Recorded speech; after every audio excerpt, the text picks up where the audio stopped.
Go. Okay.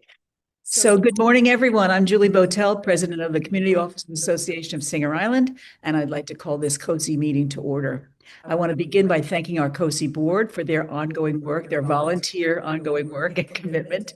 And I also want to welcome all of our members and thank you for being here this morning. Your participation is what makes COSI meaningful. We've had a very strong season this year. We've grown to over 500 members. We've seen consistently strong attendance, and we focused on delivering timely, practical information that's relevant to condominium and HOA leadership. So thank you for being a part of it. Today's session, as you know, is legal safeguards and homeowners' rights, managing difficult situations in associations. And good. We are very pleased to have one of our municipal leaders on board with us this morning, Tracy Larcher. Tracy, I don't see you, but I've heard that you're here. And so we ask you to give a very brief overview of what's going on in Palm Beach Shores. Tracy?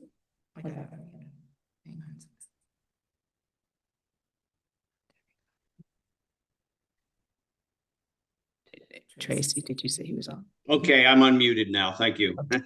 You had to give me the green light. I did. So first of all, thank you, Julie, and the board for inviting me to attend. This is my first COSI meeting, so thank you very much.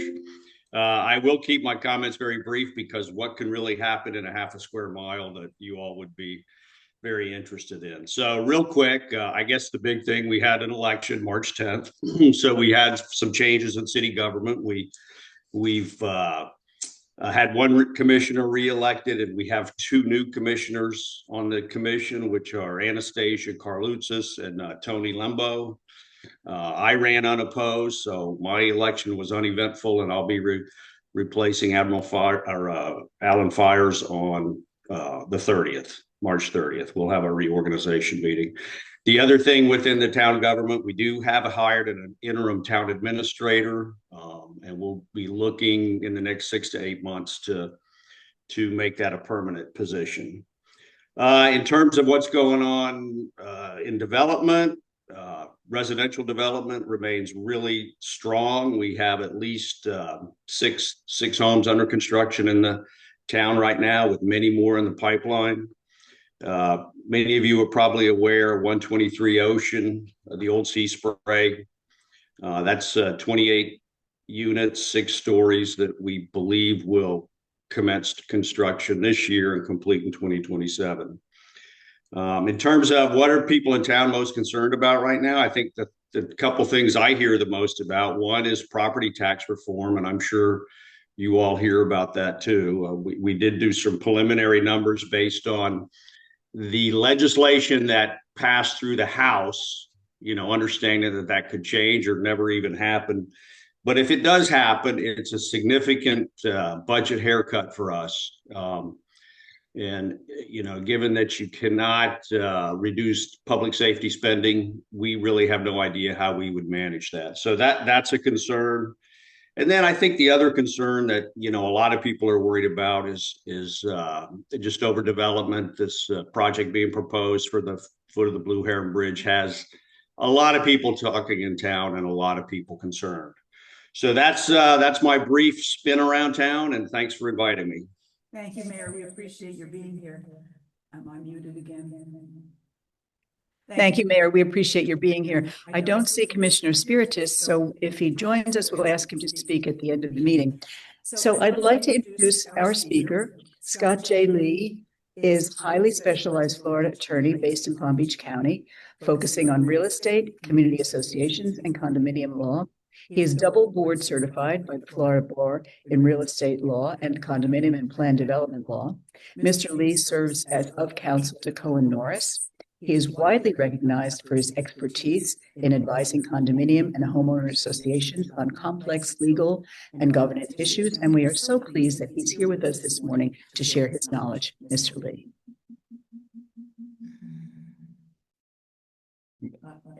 There you go. Now I'm unmuted. Thank you so much, Julie. I appreciate the opportunity to be here this morning to speak to your group. I really I'm happy to be here, and I'm happy to share my information. That's a great introduction. I don't know how much more I could add to that, but I'll try.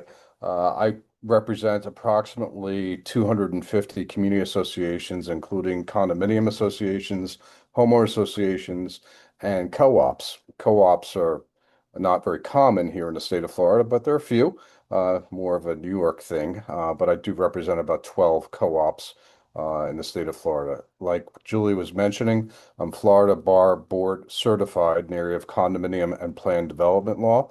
Planned development law is essentially is HOA law, and also Florida Bar Board certified in the area of real estate law. There are about 60 or so attorneys in the state of Florida out of the 55,000 licensed attorneys that have those two Florida Bar Board certifications. I do represent a few communities on Singer Island, and I enjoy representing them. I enjoy taking the drive over there and going right over the Blue Heron Bridge. It's quite nice and beautiful. We have a beautiful community. Um, what I do on a daily basis quickly is just everything that you can imagine from a community association perspective, advising boards of directors, property managers in terms of their governance issues, assisting them with regard to their covenant enforcement related issues, which is the focus of today's lecture in large part, uh, advising as it relates to amending governing documents, collections, litigation, reviewing contracts in terms of construction projects and vendors, etc. So I'm well versed in the area of community association law. I lecture to groups like yours, board members, property managers, and also fellow attorneys. I'm also joined today by Jonathan Berkowitz, who is a shareholder of the firm, of which I am of counsel at Cohen Norris, and myself and him work in tandem together quite often as it relates to community association issues. Himself, perhaps a bit more on the litigation end of things. But we both have decades of experience in this area. I've been practicing 32 years. Jonathan might even have a few more years on top of that. So I'll just quickly let Jonathan introduce himself, then we'll dive right into the substance of the lecture.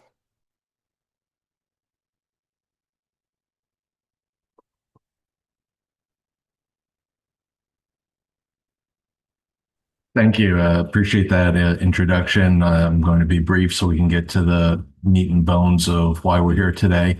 But as Scott said, I am a partner with the firm. We've been located in North Palm Beach for a little over 40 years. And we also have office in Wellington and in Boca. We represent community associations. And while Scott often deals with a lot of the day-to-day issues and interactions, we get involved, or I get involved primarily, I like to say, when unfortunately things go bad, or the perception is that something is going to happen, where a demand letter is received, or someone visits the property manager's office and has made certain innuendos or threats as to what they plan to do, as well as when we've had issues with property management companies that need to be terminated or documents need to be retrieved, or there needs to be a continuation to or a transition to another property management company. So any type of litigation that stems from association life and living, and it could be involving people who are smoking in the common elements. It could be a 558 claim against the developer. It could be a water intrusion event that went, from the top of the stack to the bottom. It may be dealing with vendors that you've hired who have taken your deposit and then not performed, or what they've done is improper or not up to the code or contract specifications. So everything and anything that you've probably seen, we handle. With that, I will turn it back over to Scott so he can proceed. Thank you. Thanks, Jonathan. So we're here to talk about problems, for a lack of a better word, that you may deal as a community association board member, as well as on the property management end of things. And community associations are perhaps a microcosm of what we're all experiencing today. Lack of civility, perhaps, the political discourse, I think has bled into how community associations function and operate and the interactions between board members and the membership. So hope all you have gotten a chance to review my outline in advance or you have it in front of you. And the first bullet point I have here is, does civility even exist anymore? And if you are a board member, you're probably realizing that from time to time, you'll have quite recalcitrant members who will make life difficult for you as a board member or as a property manager. And what today's lecture in part is going to deal with is how to address those situations. Because you guys are, if you're a board member, I'm pretty sure your compensation package is not fantastic. Your fringe benefits from a monetary perspective probably could be better. So should you just have to deal with these types of folks? Well, on some level, yes, but on some level, no. And this is how, from a legal perspective, myself and Jonathan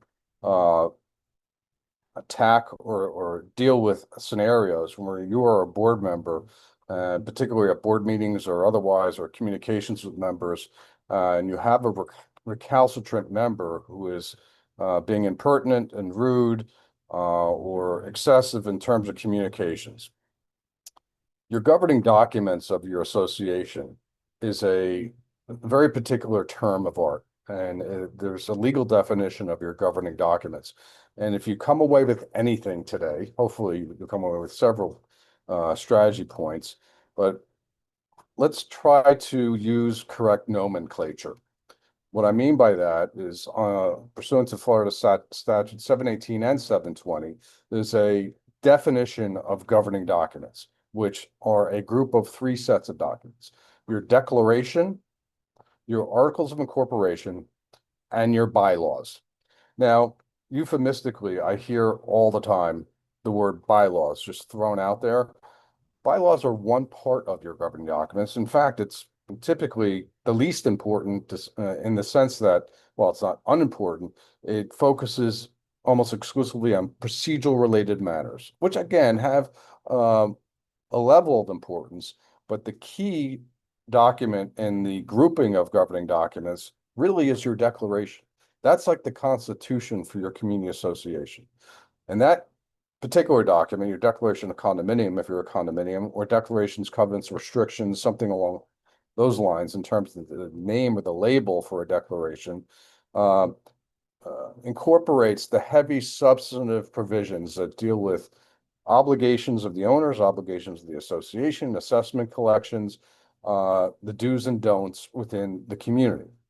And one of the most critical provisions that is most applicable to what we're going to discuss today in your governing documents is sometimes a little known provision called the nuisance provision. Let's think about a set of governing documents. They're very comprehensive, but by no means does a declaration cover every imaginable hypothetical that you may face as a community association board member in terms of how a member is supposed to act and what to do if they act in a certain particular way. So the nuisance provision is this catch-all. And I use this nuisance provision all the time to deal with, for lack of a better phrase, bad behavior by a member. And the nuisance provision typically says something along the lines of the following. No member shall act in a manner that is offensive, rude, noxious, et cetera, et cetera. So that provision, while it's that type of language, which is broad and maybe arguably a bit vague in nature, is fair game for purposes of saying when an owner who is acting out of bounds is violating the nuisance provision of your declaration. And I can't tell you how many letters I've written citing to the nuisance provision in a community association's documents to address and deem a particular owner in violation of their declaration. So fear not that the declaration doesn't specifically address the hypothetical or the factual situation that you are facing as a board member. because the nuisance provision will cover those types of, general scenarios of bad behavior, again, for lack of a better word. So that doesn't mean that you can't strengthen your governing documents through something called rules and regulations. We love rules and regulations. Why? Because rules and regulations can be promulgated just by the board of directors. If we have to amend the declaration to incorporate a specific provision, 99% of the time, that's going to require membership approval on some level, whether it's 51% or typically at least 2/3%, sometimes even 75%. That's an arduous process and time consuming and potentially expensive. Rules and regulations are very different. Rules and regulations can be adopted just by the board of directors. Depending upon the type of rule, it may require some special notice, like 14 days in advance if it involves a parcel usage type rule. But most rules actually only require the typical 48 hours notice. And rules and regulations in the context of membership, members acting out in a bad way, rules can be created to address commonly dealt with scenarios that may add some meat to the bones of your nuisance provision. And you could draft rules and regulations, set them at a board meeting, have them adopted, and they're just as valid and binding as the provision in your declarations, the nuisance provision and others, as long as the provision and the rules, the particular language that you're seeking to incorporate is deemed reasonable in nature. And that's the standard under Florida law. And your rules and regulations, if they are reasonable, and that's obviously quite subjective, but if it's deemed reasonable, then it will be deemed enforceable. So if you're consistently facing a certain set of facts, a certain type of issue that you don't feel is well addressed in your declaration, you may want to consider adopting a rule and regulation, and getting that in front of the membership and letting them know that these types of scenarios are unacceptable. Neighbor to neighbor disputes happens a lot, right? Particular in condominium association living, it's vertical living, people are on top of each other, right next door. And believe it or not, from time to time, people don't get along so well. So when you have that situation of, a neighbor to neighbor, fighting, exchanging words, just generally not being friendly, does the association have to get involved and referee that type of dispute? The answer is no, you don't have to. Should the association do so? Sure, if the association has the ability to attempt to mediate the matter, to try and get the two neighbors to speak with one another, nothing wrong with that, nothing illegal about that. Should the association take a formal position as to who is right and who is wrong? Maybe. As we famously say in the law, it depends.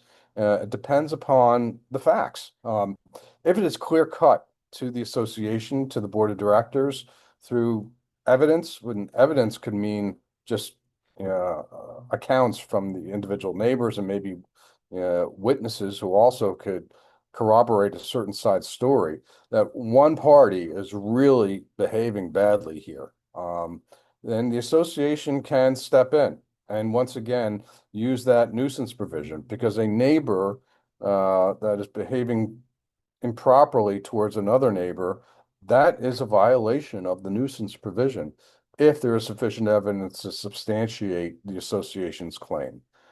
But if there's not clear-cut evidence that one neighbor is wrong and one neighbor is right, then probably the association should try not to determine the right and wrongness of the situation, but perhaps could intercede almost like in a mediation standpoint. Next bullet point that I have here is online harassment. And I write here, don't overstep in terms of enforcement. What do I mean by that? So in this day and age of social media, people are not shy about expressing their opinions online, perhaps about you as a board member, the board of directors collectively, the property management company, or the association in general.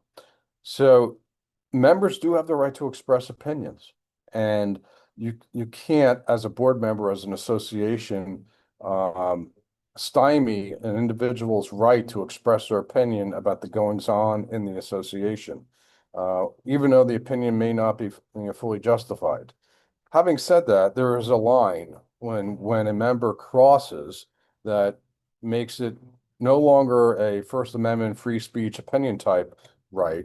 It, when someone is misstating facts, someone is erroneously reciting information that is inaccurate. That is not fair game. That is not protected by the First Amendment free speech opinion related uh, protection. In other words, here's an example where a member says, we believe that the board of directors is mismanaging money. That's probably opinion and probably okay, even though it's offensive and not a nice thing to hear as a board member. But if they say something like, we believe the board is embezzling funds or has used funds improperly for this specific purpose, then you're making a very specific factual assertion that goes beyond just an opinion, but it potentially is defamatory, slanderous, libelous, and is improper, and also thereby constitutes a violation of the nuisance provision. You can hear me reference the nuisance provision quite a bit, but yeah, it's this, yeah, it's a wide net that the nuisance provision, in terms of catching all these types of actions by members that are not proper and inappropriate. So it is a blurry line sometimes as to whether or not, a member who is expressing an opinion, is that opinion? Is it fair for them to say that? Do we have the right to shut that down? Well, maybe, but yes, if they're stating something that is factually false, then a demand letter can be sent to that owner, a cease and desist, and or reciting to the nuisance provision to deem that owner in violation. Okay, and we're going to get into remedies, later on in the hour or so. But I'm just trying to give you an overview as to what's fair game, what isn't. Let's talk about board of directors meetings. Remember one thing, you have to control your board meetings, and the president doesn't have any extra votes, doesn't have the right to just control the agenda, doesn't make decisions all by him or herself. But the president has a super important role. The president of the board controls the board of directors meetings, and that is the primary, if not exclusive, function of the president of the board, to make sure the meetings run smoothly. And the president should have a gavel, as a just in case when you have that recalcitrant owner that feels like they need to interject, and speak out of turn. So presidents need to maintain order during these board of directors meetings. What happens if a member during the board of directors meeting insists on interjecting, insists on raising their voice, insists on pointing the finger at the board member? Do you have to just take it as a board member? The answer is no. Again, that is a nuisance violation, and it's a finable offense. I'm going to talk about fines later on in the lecture, but folks, talking out of turn and interrupting the flow of the meeting, fomenting dissent in the community, these are all inappropriate actions which the association should act upon and quash in order to set a standard saying we are not going to accept this type of behavior in our community. Hopefully it's not happening too much over there at Singer Island, but the 200 plus communities that I represent, I see it all too often.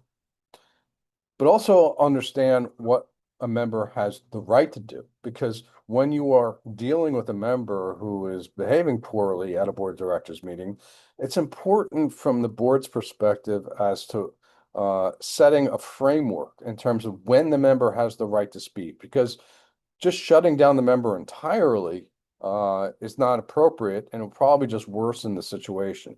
So be armed with and follow properly the procedure to allow members to speak. And when do members have the right to speak?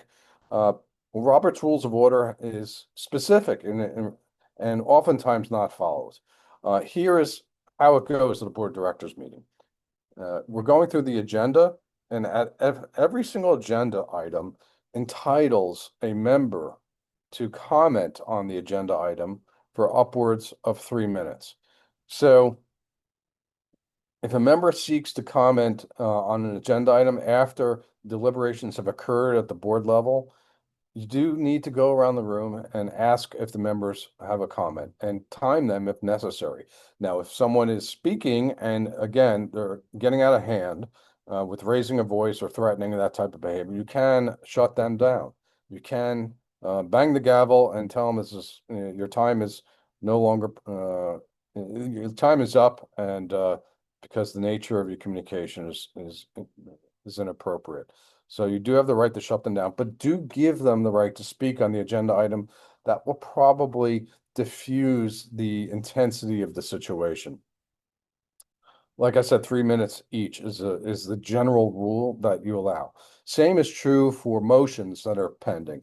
If a board member makes a motion, and then what happens there, pursuant to Robert's Rules of Order, there's a second of that motion. Then there's a deliberation at the board level.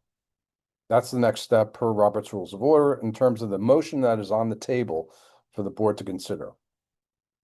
Next step is often missed by most board of directors, where they just jump into voting as to the motion. The next step is to allow the members the right to comment, again, for that 3 minutes each on that pending motion. I oftentimes see that the vote occurs at the board level, and then thereafter, they let the members comment at the end of the meeting about anything that went on during the board of directors meeting. That really doesn't make any sense because the idea of a member commenting after after the board's already voted on the motion defeats the purpose of the comment. In theory, the member is supposed to have the right to impact the decision making of the board prior to the vote. So follow this order. And if you follow this order, motion made, second on the motion, deliberations of the board, then the members have the right to comment as to the pending motion on the table, then a vote by the board. It'll be more orderly, and the members will feel like they'll have capital in terms of the decision-making process at the board level.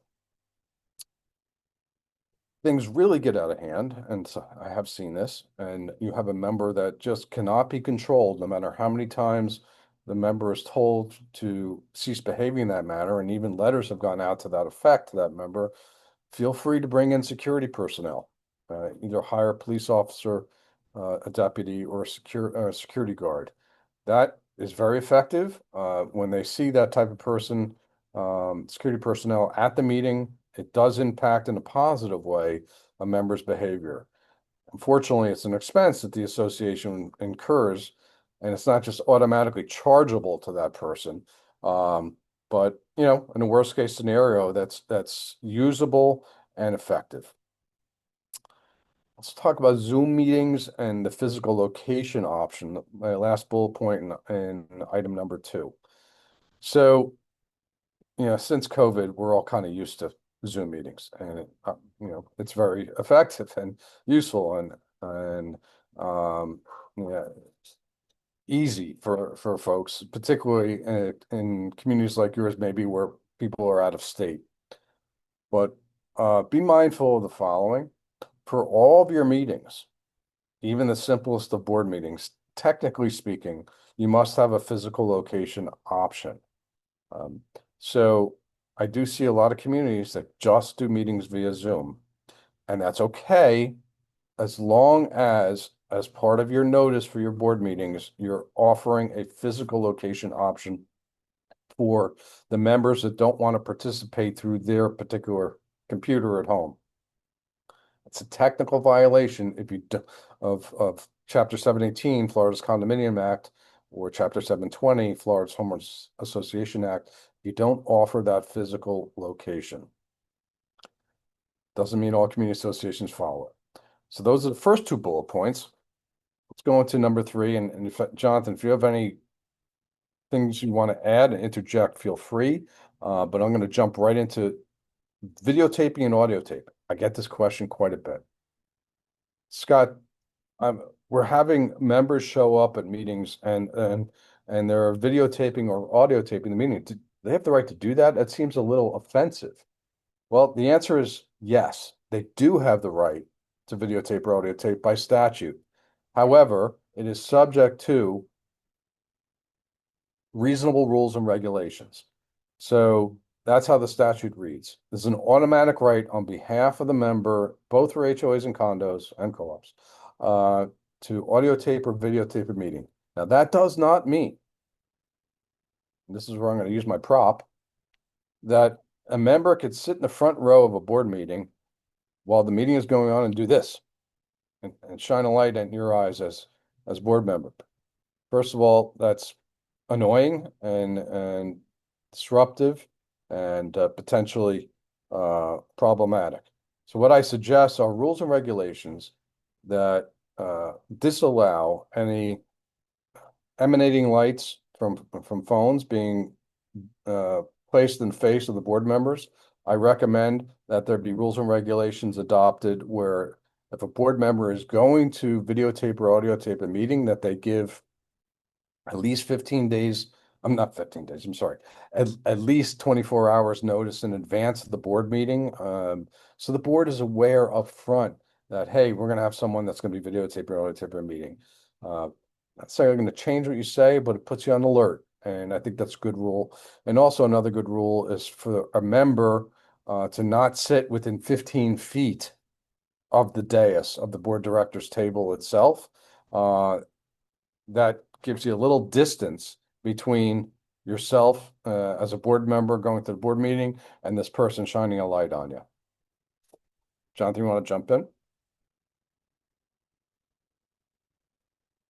Oh, you got to move. Yep.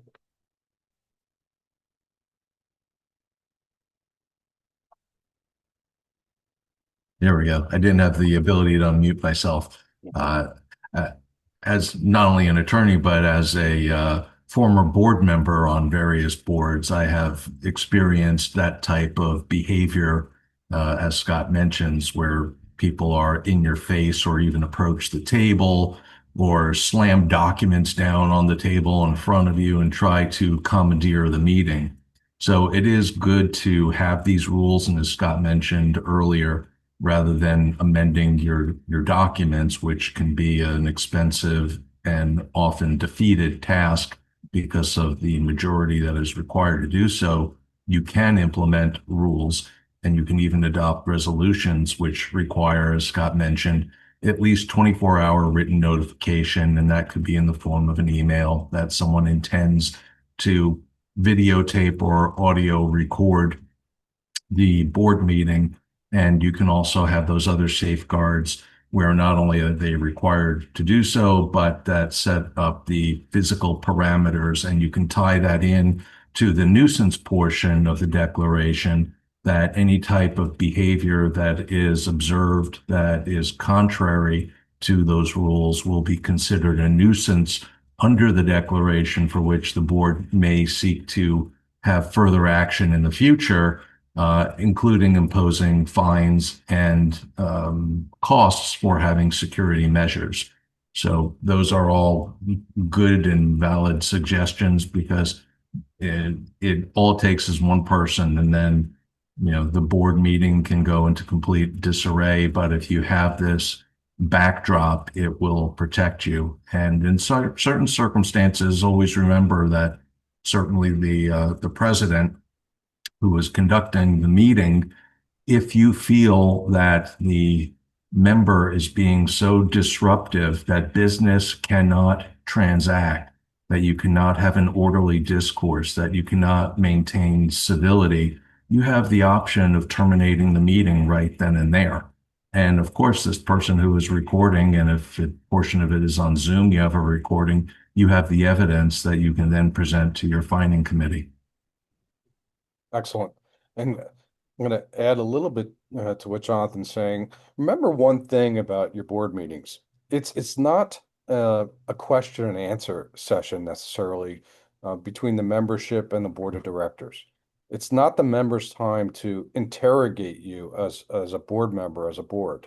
Um, Only in certain very rare instances can a member ask a question of you. And this is a recent statutory change involving Florida's Condominium Act, newly adopted this past July, where a member has the right to ask about existing construction projects and perhaps financing related to that. That's it. Um, Aside from that particular subject, um, a member does not have the right to just demand an answer. It's not a deposition for the member, to depose you as a board member on any particular topic. Having said that, if a member is polite enough and asking a question, of course he could answer it. I'm sure you folks as board members do that routinely at most of your board of directors meetings. But just again, this is just to arm you with the ability to shut that down if a particular member is out of line. If it feels a bit more like an interrogation as opposed to a politely asked question. And I'll just add one more thing to that. Lately, I've been seeing a lot of questions coming up because there are the required studies depending upon the building itself, its age, and a lot of communities are also undergoing concrete restoration for balconies, and people want to know what the process is and the safeguards that are going to be implemented if work is going to be performed on their balcony, what they do with their personal effects, and what precautions are going to be taken concerning the sliders and people who have hurricane shutters that may not that will have to be removed and who bears the cost of reinstalling them. So a lot of those types of questions are coming up as boards deal with these issues.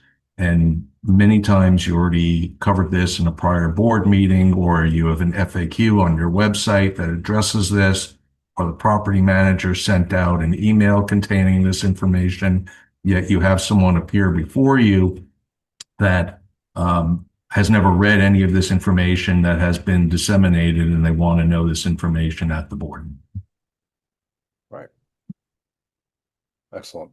Now, and then a question may come to your head. So, well, how does a member then get information? How does a member have their questions answered? There are methods for a member to obtain information, both through a request to inspect the official records of the association, which is a common procedure and arguably the bane of existence for property management companies. It's very difficult and people are using it more and more. But it is a proper process where a member could request to inspect very specific official records, whether it's a structural integrity reserve study or a milestone inspection report, like Jonathan is mentioning, or any type of other engineering report involving a balcony restoration project, etc. And answers to those questions can be gleaned from those official records. So it's not a matter of not being transparent. There are avenues for members to pursue to obtain this information. In addition to the official records inspection procedure, there's a procedure under Florida's Condominium Act called a written inquiry, where a member can write a letter with very specific questions they seek to have answered. And generally speaking, written answers to those questions need to be provided by the association to the member within 30 days. If the answer calls for or requires some type of legal analysis and counsel for the association, and then the time period is extended to 60 days. But again, this is an example of there are avenues for members to pursue. And when members say, you're refusing to provide me information, this is my only chance to do so at the board of directors meeting, that's not correct. So you could always fall back on this idea and instruct the member. If you feel like you want to review some documents, make an official records inspection request or send in a written inquiry. You don't have to educate them, but you should know about these procedures. So let's talk about guns. We are in the gun-loving state of Florida, as we all know. And whether or not you're a proponent of that concept or not, this does impact community associations. And obviously, the right to bear arms stems from our Constitution, both the U.S. and Florida's Constitution. In July 1st, 2023, the legislature in Tallahassee passed a law allowing everyday citizens to carry a concealed weapon without the necessity of a permit. So the question comes up, can a community association adopt rules prohibiting carrying a concealed weapon into the clubhouse or on other similar common area facilities, common elements? The answer is generally yes, but it's, again, us attorneys love the phrase, it depends. Um, this will come down to rulemaking authority and rulemaking analysis. So in order to do so, in order to at least start the process of saying to members, you cannot bring a firearm into the clubhouse, a rule has to be passed to that effect. Just like I was discussing before, that's a board of directors rule, promulgated by the board, adopted by the board. Virtually never do you need to amend the declaration to do that. This would just be a rule that is passable at the board level. So whether or not your community association can do so is a bit of an intricate analysis. Depends upon whether or not your community was built with federal monies. Why is that important? Because we're talking about governmental action or not governmental action. If your community, say, is a community development district to which it would use federal monies for development purposes, then the U.S. Constitution will more strictly apply to your community, meaning the Second Amendment almost certainly would be sacrosanct, and you cannot adopt such a rule prohibiting guns in clubhouses. However, that's rare. More times than not, there's no federal monies utilized to develop a condominium on Singer Island or a similar community, meaning the Second Amendment is not going to block your community from enacting that type of rule prohibiting guns in clubhouses. And there is a case that is analogous to the concepts that we're discussing, and it's called the Quail Creek POA versus Hunter case. It's out of the second DCA. It's way back in 1989, but it discussed whether or not the First Amendment and the 14th Amendment binds a community association. And that's how this analysis in terms of whether federal monies were used to develop your particular community will impact whether or not the community is bound by the U.S. and U.S. Constitution. So by and large, the answer is yes, you can enact that type of rule prohibiting guns in clubhouses, but you should always check with counsel before doing so. E-bikes and golf carts. Now, most of you folks, I think, are condominiums on Singer Island, and this probably doesn't apply to you the way it would unlike homeowner associations that are dealing with this more frequently, where you see the e-bikes all over the community, racing through the community, typically underage folks, driving these things sometimes in a hazardous manner, and accidents occur. So there are a whole set of rules and regulations pertaining to e-bikes as well as the golf carts, and you as a community should regulate this type of activity. Prohibiting golf carts altogether almost certainly requires an amendment of your declaration and requiring membership approval. But reasonable rules and regulations in terms of e-bikes and golf carts are a fine idea. In terms of registering those vehicles with the association, perhaps requiring insurance if you deem it appropriate. Making another reasonable rule that I've seen that I've drafted is that these are not supposed to be driven past sunset, which hopefully will cut down on accidents. That the golf cart must be driven by someone at least the age of 14, which is consistent with the statutory requirement. They don't have to have a driver's license, but they have to be over the age of 14.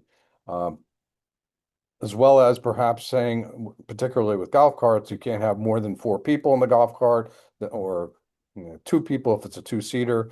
So the point is, enact rules and regulations. If this is an issue in your community, e-bikes and golf carts, try and tamp down on the recklessness of some folks that are, particularly adolescents that are using e-bikes and golf carts. What about cameras and speed cameras? Can you capture video? Is that fair game? Is that a violation of privacy rights? The answer is no, with exceptions. Um, Cameras that are installed in common area, perhaps to capture, this type of speeding activity or other type of similar violations is is okay. Is not a violation of privacy because there is no expectation of privacy uh, for the residents of the community. So out in the open, out in the public, that defeats the idea that, hey, you're capturing um, a picture of me or even audio of me or my child on the street without my permission. Well, that idea does not fly. If as long as the camera is not pointing directly at a home where the camera can see inside a home, a camera that is capturing just the common area as a whole is acceptable and usable by the association to deem someone in violation. So, and it is a good idea, in fact, uh, particularly if you say have an issue in your community in terms of perhaps criminal activity. It adds to first, it's a deterrent. If somebody of that mind would come into community and look to commit a crime, they see a video camera there, that does serve as a deterrent. But be aware of this. Just putting up a camera and not making it operable is problematic from a liability standpoint. Because if a crime does occur and the camera is inoperable, perhaps a victim of the crime could say that the security apparatus was not properly utilized, which increased the chances of either my property being stolen or someone getting injured. So if you're going to have that type of security camera or other type of equipment, make sure it's functioning, make sure it's maintained. All right. Jonathan, you want to chime in? You want me to jump at the social media? The only thing I would add to that is that I've seen where they have cameras in the garage, and again, as a deterrent, as a measure of being able to document if there are accidents in the garage, if visitors who are coming and are using the garage with skateboards or e-bikes. So it's often good to have the cameras for monitoring who's coming in and out of the garage. But the area where I see the complaints is the cameras that are at common elements, such as the fitness center or the pool, that people claim that they're being spied on or it's an invasion of their privacy. But it is a common element, and many times there is damage that occurs in the fitness center, and this is a way of figuring out, the visitor from 15B is the one who is responsible for damaging the mirrors or leaving the water running all night long or what have you. I wouldn't recommend putting them in the restrooms, but in other common area elements, it is very much a deterrent and it helps the board figure out who is the wrongdoer. So when you send that notice of violation, you do have the proof. Excellent. This comes up quite a bit. I get a call from the board member or a property manager and says, Scott, we have this one person who's constantly posting things on this Facebook page in a derogatory manner, just cutting down on the board members, the property manager. What can we do about it? Well, first we have to look at the type of Facebook page. If the Facebook page is one that mentions your homeowner association by itself, then there should be a demand made on that member to alter the name of the Facebook page, because a Facebook page that just mentions the association is suggested to the community as a whole that this particular Facebook page is endorsed by the community and is a community I guess a platform to disseminate information. And so what you need to do is send out a demand letter to the owner, making it clear on the Facebook page, this is a homeowners association. Facebook page, strictly controlled by the homeowner, him or herself, and not the official Facebook page of the association. If they do that, then again, opinions are fair game, even though you may disagree with the opinions, but misstatements of fact, misrepresentations, regardless of the nature of the Facebook page, if it is labeled a homeowners association Facebook page, is not appropriate. Again, it's fomenting dissent in the community. It's disseminating false information, and that would constitute a violation of the nuisance provision, and demand letter can be sent to the owner to that effect. Ideally, you'd like to try and control, any association-related Facebook page, so the information can be sent out in an appropriate manner, without creating too much confusion within the community. But it's going to depend upon the nature in which this Facebook page is labeled, the title of it. It needs to reference the fact that it's strictly a homeowner's controlled Facebook page, and if so, then they'll have the right to do it. Board member social media code of conduct. So in my outline, I suggest that if you have board members that are behaving in a manner that is actually creating more problems than appropriate, that you have the board itself collectively adopt this suggestive language, and suggest that the board members not participate in these Facebook groups. As a board member, you have an obligation, not necessarily to just share the same opinion as your fellow board member, but not to create further confusion in the community, not to foment dissent within the community. And I see this particular social media code of conduct with the suggested language as a good idea to establish some guidelines, some guardrails, and to require that board members behave in a different manner than members as a whole. To be a board member is a privilege. It's not a right. And if you're going to serve on the board, you should carry yourself in a certain particular way. And if this particular board member doesn't agree with this language that I'm suggesting, but the majority of the board accepts it and approves it, then they will be bound by it. We'll talk about what you could do if a board member deviates from the language in this social media code of conduct in a second. Now to the juicy stuff. Me and Jonathan have laid out all these scenarios where members are potentially, behaving in a manner that's out of bounds. What can you do about it? Scott, we feel like we're helpless. There's absolutely little to nothing. I mean, no matter how many times we ask that member, not to communicate in that manner, not to do A, B, and C, they continue to do it. So, what are we left with at this point? So whenever I meet with the community, one of the first questions I always ask is whether or not you have a fine or violations committee. It's the least popular committee in any community association, no doubt. However, it's perhaps the most critical, in the sense that these types of nuisance violations, sure, a letter from myself or from Jonathan to the owner does get their attention, a cease and desist letter. Sometimes it does, sometimes it doesn't. When you hit them in the pocketbook with a fine for their violative action, that tends to resonate. That tends to get them to curb their behavior. However, be mindful of this.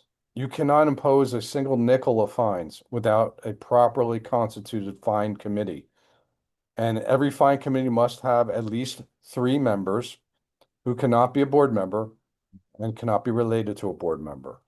So while it's difficult to find brave enough volunteers to join that very unpopular fine committee, it's important that you try and locate those folks, even if it's little used. That's fine, no problem. But when these scenarios arise, you'll have the ability to impose that fine on that recalcitrant member, and that will get their attention more times than not if they're fined $100 or perhaps more. That doesn't mean you jump right into a fine the first time someone behaves badly. A demand letter, whether it's from the property manager or from counsel for the association, of course, should be sent out. Now, if even after that demand letter is sent out, and the owner continues to act up, then we could talk about fine committee procedures. And let's talk about those because this is often not done properly. 6 or 7 years ago, the statute, both for HOAs and condos, were reversed in terms of the fining process. And it's a bit counterintuitive, but this is the way it works. A fine is first to be imposed at the board of directors level. So if someone is behaving badly, worthy of imposing a fine, at a board of directors meeting, the board decides to impose a fine, which should be reflected in meeting minutes. So we have a memorialization that that particular vote at the board level has occurred. Now, questions come up, do we have to invite the owner to that board meeting when the board is about to impose a fine? The answer is no. Yes, for the fine committee hearing, we'll get to that in a second. But the first step, the board of directors meeting, the owner does not need to be invited. Do you have to name the person in particular at the board meeting? No, you could just reference the unit number or address as well as the particular violation and the actual fine itself. What's the maximum fine that can be imposed? No matter what your documents say, it's $100 per violation, up to $1,000 in total. So going up to 1,000 depends upon the nature of the violation. If it's a one-time act, if someone behaves badly at a board meeting, really it was unruly, perhaps uses some unkind words, that's a one-time event. You can't slap $1,000 fine on that person. It's $100. Now, if we have a situation where perhaps there's an overflowing toilet in the unit that is causing water to intrude in down below, and that's been going on for 10 days, and the owner has not taken care of the issue. Each day that that event is occurring is a $100 fine by itself, capped at $1,000. So, that type of violation can carry a $1,000 fine. Importantly, at the board meeting, if you're going to impose that fine, you want to be specific as to the fine amount. Not say this person is being fined $100 a day, because we don't know exactly what the number is then. Is it $100 a day times 2 or $100 a day times 10? Be specific in your board meeting in terms of the actual final fine amount. Thereafter, board has imposed the fine, and by the way, you could suspend use privileges. You could do both. You can impose a fine, you could suspend that particular owner's right to use the gym, use the clubhouse, use the pool, use the tennis courts. Suspending use privileges is fair game, just like imposing a fine. After the imposition of the fine, what happens next? That's when the fine committee hearing procedures kick in. And there's been some recent changes, so it's important that these be followed strictly. Otherwise, the collection of the fine won't be possible. So after the board has imposed the fine, memorialized in meeting minutes, then the property manager in all likelihood communicates with the fine committee hearing members to choose a fine committee hearing date down the road, at least 14 days in the future. And once we settle on that potential fine committee hearing date, then the fine committee hearing notice gets sent out to the member detailing several pieces of information. Most importantly, the date, time, and location of the fine committee hearing, which must be at least 14 days in advance of the mailing of the fine committee hearing notice. So you can't go board meeting and 3 days later jump into a fine committee hearing.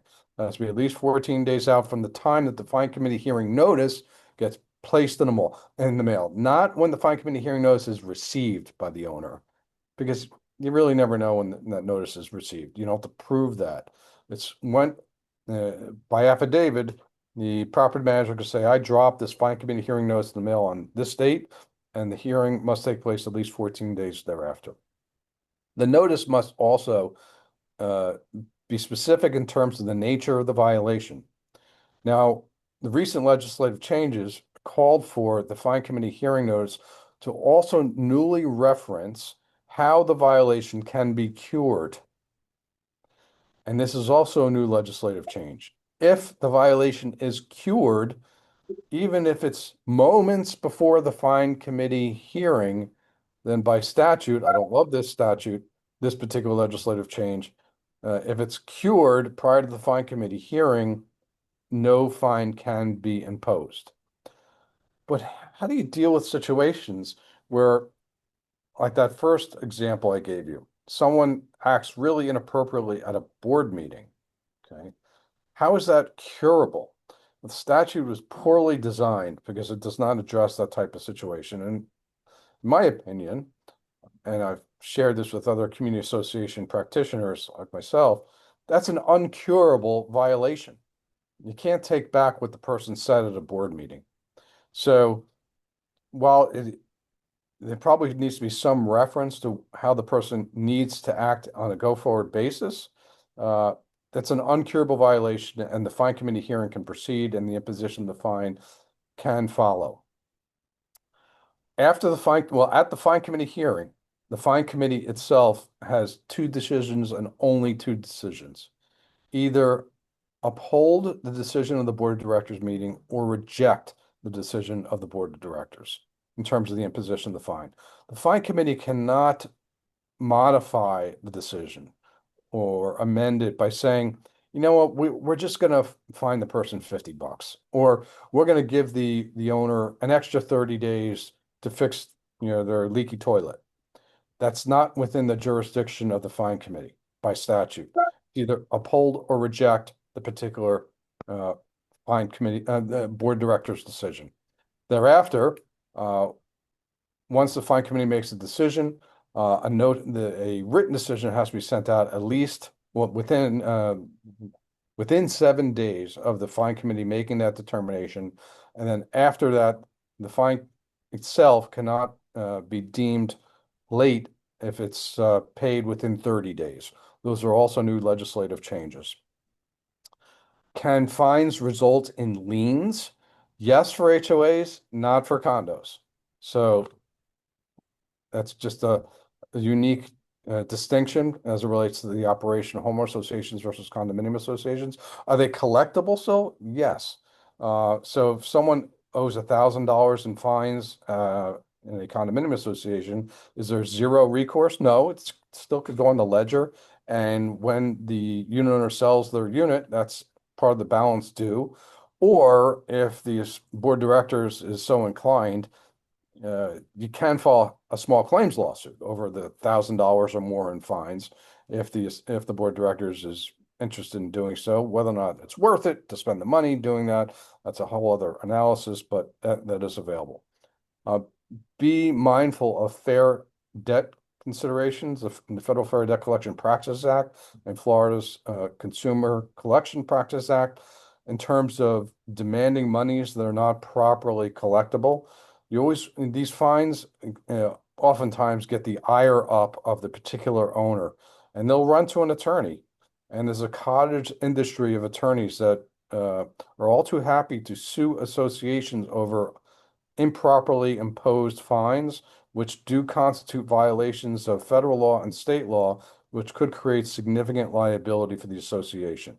So while the fine process is powerful and oftentimes reaps rewards in terms of curbing bad behavior, you have to follow the statutory requirements with precision, and legal counsel should almost always be involved.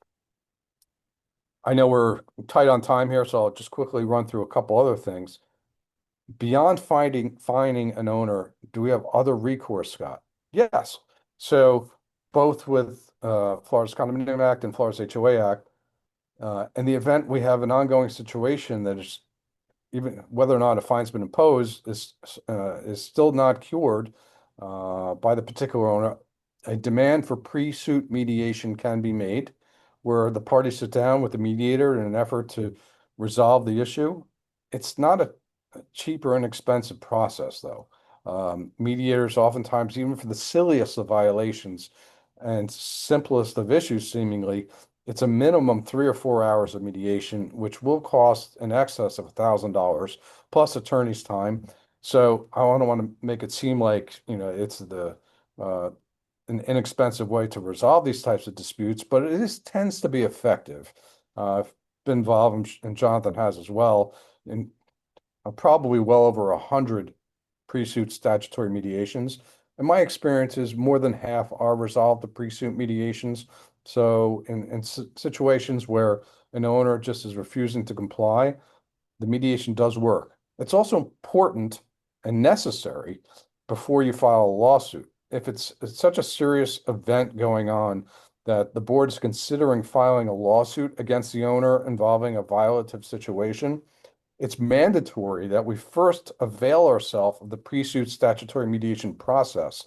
Because if we don't, if we skip past it, then the penalty is that the association will not be entitled to recoup its attorney's fees as the prevailing party.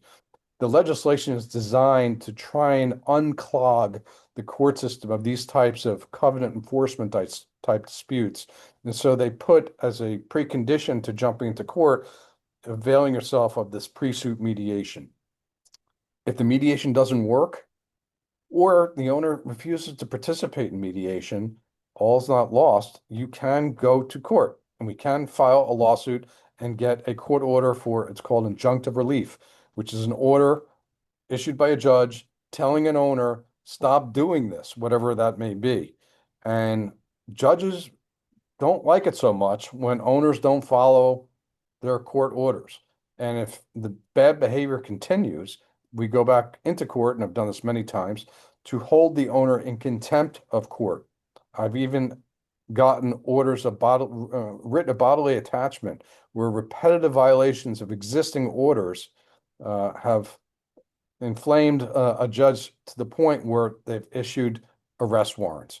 Again, super rare event, but that is an option in the most extreme situations where you have terrible behavior that's ongoing and is excessively disruptive to the community as a whole. All right, so that's pretty much all I got, with the exception I'll just mention slap suits, and then we're going to wrap up. Slap suits are also a new legislative item, kind of consistent with some of the First Amendment things I was mentioning before, in terms of if an owner is expressing opinions, be careful.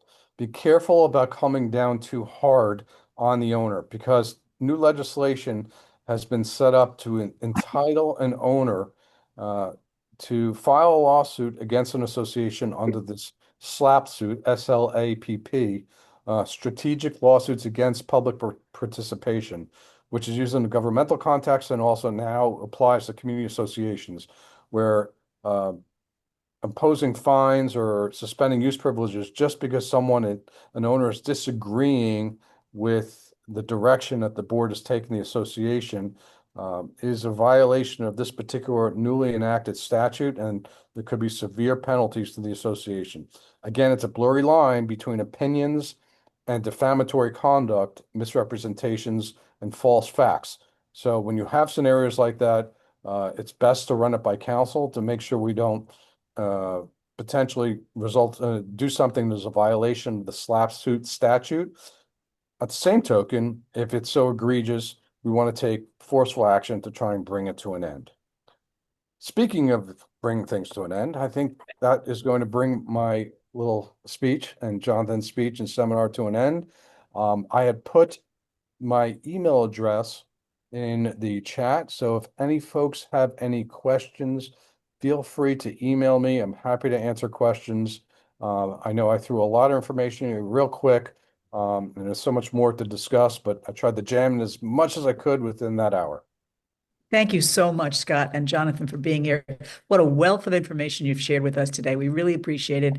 And I would encourage people to email you if they have questions, or email COSI, which is COASI 1988, the year of our founding, at gmail.com. So please feel free to communicate with us. And thank you, members, for being here. And thank you, Mayor Larcher, for your participation. Just a quick reminder that we have our board certification course this Monday at Amrit with dinner included. If you still have to get your 4 hours in, come to the COSI meeting on Monday, but register first on our website.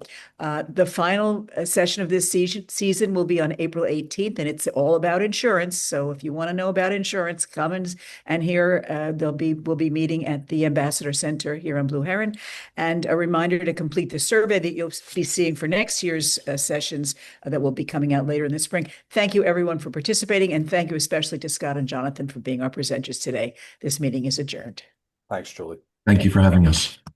Thanks. Have a great day. See you too.